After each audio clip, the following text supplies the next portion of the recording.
actually hearing the vibration of the sun. It almost has a warmth to it.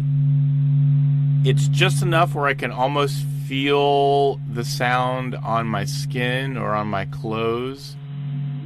I imagine feeling the sun, moving next to me. My name is Alex Young, and I am the Associate Director for Science in the Heliophysics Science Division here at NASA Goddard Space Flight Center.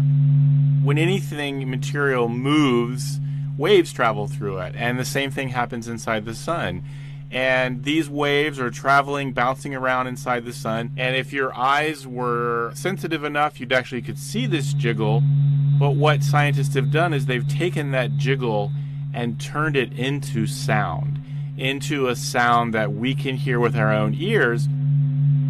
The sun is vibrating at lots of different frequencies.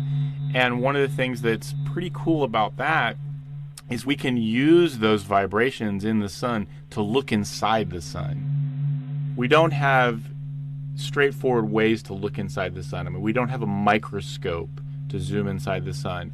So using a star or the sun's natural vibrations allows us to see inside of it. And we can see huge rivers of solar material flowing around. We are finally starting to understand the layers of the sun and the complexity.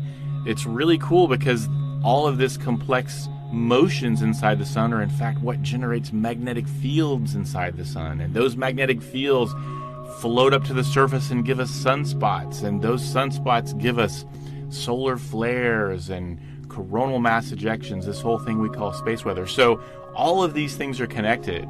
And that simple sound is giving us a probe inside of a star. I think that's a pretty cool thing.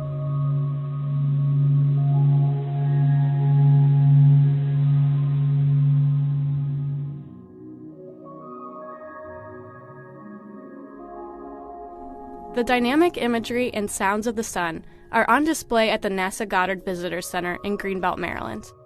Solarium is an immersive art installation that transports visitors into the heart of our solar system.